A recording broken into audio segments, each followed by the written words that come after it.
મિત્રો આ જોઈ રહ્યા છો, આ ખેડૂતની છેલ્લા 4 થી 6 મહિનાની મહેનત પર પાણી ફરી ગયું. તમે ખાલી એટલું વિચારજો કે તમે 6 મહિના ક્યાંય જોબ કરતા હોય કે 6 મહિના તમારો કોઈ ધંધો હોય, અને જો એ 6 મહિનાની જોબ અને ધંધાના પૈસા તમને જો ના મળે તો વિચારો તમને દુઃખ કેટલું થાય.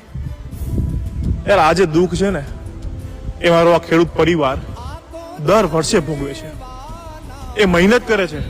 આપણે જોબ કરતા હોઈએ ને તો આપણને ખબર હોય કે આપણને આટલી સેલરી મળવાની છે. આ ખેડૂતોને નથી ખબર. એ તો મારા કુદરતના ભરોસે એનાથી બને એટલી મહેનત કરે છે, પણ છેલ્લે આ નુકસાન ભોગવે છે. અને આ નુકસાન ભોગવવું ને કોઈ નાની મોટી વાત નથી. આપણો જે અન્નદાતા, આ ખેડૂતમાં જેટલી તાકાત છે, કુદરતનો કાળ છે ને એ સહન કરી શકે. તો જેના લીધે આપણું પેટ ભરે છે, જેના લીધે આપણે જીવતા છીએ, આપણી જવાબદારી છે એને ટેકો આપવો.